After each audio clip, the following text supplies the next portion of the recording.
بسم اللہ الرحمن الرحیم۔ السلام علیکم دوستوں، آپ دیکھ رہے ہیں ہمارا چینل۔ کہیں آپ ذہنی دباؤ کا شکار تو نہیں؟ یہ ہے آج کا ہمارا ٹاپک۔ آج ہمیں اپنے ارد گرد لوگوں کی ایک بڑی تعداد کسی نہ کسی حد تک ڈپریشن کے شکار نظر آتی ہے۔ تاہم یہ ڈپریشن کتنا خطرناک ثابت ہو سکتا ہے، اس بارے میں لوگوں کو بہت کم علم حاصل ہے۔ جی ہاں، اگر ڈپریشن کا بر وقت علاج نہ کروایا جائے تو یہ خودکشی کرنے کا سبب بھی بن جاتا ہے۔ ڈپریشن کیا ہے، اس کی علامت کیا ہے اور اس کا علاج کیسے ممکن ہے؟ ان تمام سوالوں کے جوابات جاننے کے لیے ہماری ویب کی ٹیم نے معروف ماہر نفسیات ڈاکٹر اقرا ناز سے خصوصی ملاقات کی اور ان سے اہم معلومات حاصل کی، جو کہ اب ناظرین کے سامنے پیش ہے۔ ڈاکٹر اقرا کہتی ہیں کہ ڈپریشن ہمارے سامنے کئی طریقوں سے آتا ہے، جیسے کہ اکثر لوگ ہمارے پاس صرف سر درد کی شکایت لے کر آتے ہیں، لیکن مکمل سوال و جواب اور معائنے کے بعد پتہ چلتا ہے کہ وہ ڈپریشن کا شکار ہیں۔ اکثر لوگ یہ کہتے دکھائی دیتے ہیں کہ ہمیں فلاں کام کرنا پڑا تو ہم ڈپریشن میں آ گئے، لیکن یاد رکھیں کہ ڈپریشن صرف 2 دن کے لیے نہیں ہوتا، بلکہ اس کا ایک دورانیہ ہوتا ہے، اور ایک ماہر نفسیات ہی سوال و جواب کے ذریعے جان سکتا ہے کہ آپ کو ڈپریشن ہے یا نہیں، اور اگر ہے تو کس قسم کا ہے۔ ڈپریشن کی چند علامات ہوتی ہیں، جیسے کہ مریض کو نیند یا تو کم آتی ہے یا پھر بہت زیادہ، اسی طرح بھوک نہیں لگتی یا پھر بہت زیادہ لگتی ہے۔ اس کے علاوہ مریض کا کسی کام میں دل نہیں لگتا، وہ لوگوں سے بھی ملنا جلنا پسند نہیں کرتا، اور اس کی خواہش ہوتی ہے کہ وہ کسی اندھیرے کمرے میں تنہا بیٹھا رہے۔ یہ لوگ نہ دفتری عملے سے بات چیت کرتے ہیں، نہ معاشرے کی دیگر افراد سے، یہاں تک کہ گھر والوں سے بھی کوئی بات نہیں کرتے۔ ڈاکٹر اقرا کا مزید کہنا تھا کہ ہمیں چاہیے کہ اگر ہم اپنے ارد گرد کسی شخص میں ایسی علامات دیکھیں تو فوراً سے ماہر نفسیات کے پاس لے کر جائیں، تاکہ معلوم کیا جا سکے کہ وہ کس نوعیت کے ڈپریشن کا شکار ہے۔ ڈپریشن کے علامات سے اس کے دورانیے کا اندازہ لگایا جا سکتا ہے۔ اگر ڈپریشن شدید ہو تو مریض کو علاج کے لیے اسپتال میں داخل بھی کیا جا سکتا ہے۔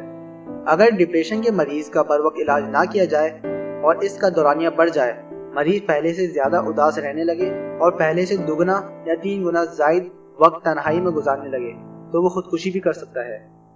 اسے خیالات کے مسائل کا سامنا بھی کرنا پڑ سکتا ہے۔ اس کے خیالات میں اضافہ ہونے سے وہ ڈپریشن کی ایسی قسم میں بھی داخل ہو سکتا ہے جس میں آوازیں آنے لگتی ہیں کہ تم اپنے آپ کو ختم کر لو۔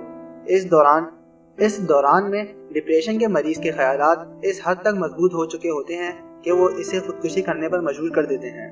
ہم اکثر خودکشی کے واقعات کے بارے میں سنتے ہیں، اور اگر ہم تھوڑی سی کوشش کریں اور خودکشی کرنے والے شخص کے اہل خانہ سے بات چیت کریں تو ہمیں معلوم پڑے گا کہ خودکشی کرنے والا گزشتہ کچھ عرصے سے مسلسل دباؤ کا شکار چلا آ رہا تھا۔ ڈاکٹر اقرا یہ بھی بتاتی ہیں کہ ڈپریشن صرف بڑوں کو ہی نہیں بلکہ بچوں اور نوجوانوں کو بھی ہو سکتا ہے۔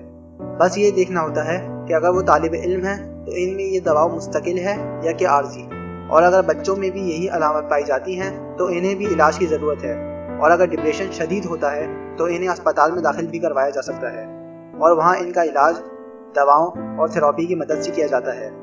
تاہم اگر علامات کم ہیں تو آپ گھر پر بھی کوشش کر سکتے ہیں، جیسے کہ ایک ورزش ہوتی ہے کہ خود کو ماضی یا مستقبل کے بجائے حال میں موجود رکھیں۔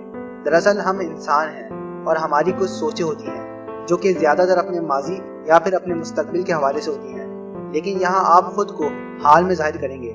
اس کے لیے چند ورزشیں ہیں جو سننے میں تو مذائقہ خیز لگتی ہیں لیکن حقیقت میں انتہائی کارآمد ہیں، جیسے کہ پانی کو محسوس کر کے پئیں۔ دراصل ہمیں پانی پیتے ہوئے اس بات کا احساس بھی نہیں ہوتا کہ ہم کیا کر رہے ہیں، لیکن جب ہم پانی محسوس کر کے پئیں گے تو ہمیں یہ بھی پتہ چلے گا کہ پانی کہاں جا رہا ہے۔ اس کے علاوہ کمرے کے درجہ حرارت کو محسوس کریں۔ ایسی چھوٹی چھوٹی سرگرمیاں اختیار کریں جو جلد مکمل ہو جائیں۔ طویل منصوبے نہ بنائیں بلکہ مختصر کام کریں اور طے کر لیں آج میں صرف اتنا کام مکمل کروں گا۔ اس کام کے لیے خود کو شاباشی بھی دیں۔ ناک کے ذریعے گہرے سانس لیں، اس طرح آپ خود کو پرسکون محسوس کریں گے۔ ڈاکٹر اقرا کا آخر میں کہنا تھا کہ صحت مند دماغ کے لیے ورزش انتہائی ضروری ہے۔ اس کے لیے علیحدہ وقت نکالیں۔ دن بھر کے کام کو ہرگز ورزش نہ سمجھیں، صرف 10 سے 15 منٹ اپنے لیے ضرور نکالیں۔ آپ کو اپنے جذبات، احساسات اور مزاج کے بارے میں بہت کچھ سمجھ آئے گا۔ انسان کی شخصیت ان سب چیزوں سے مل کر بنتی ہے، اور جب آپ اس کے بارے میں سمجھ جائیں گے تو خود کو بہتر انداز میں دوسروں کے سامنے پیش کر سکیں گے۔ اگر آپ یہ ویڈیو فیس بک پر دیکھ رہے ہیں تو اوپر دیے گئے لائک کے بٹن کو دبا کر ہمارا پیج لائک کیجیے، اور اگر آپ یہ ویڈیو یوٹیوب پر دیکھ رہے ہیں تو ہمارا چینل سبسکرائب کریں تاکہ ہماری تمام نئی آنے والی ویڈیوز آپ بآسانی دیکھ سکیں۔ شکریہ۔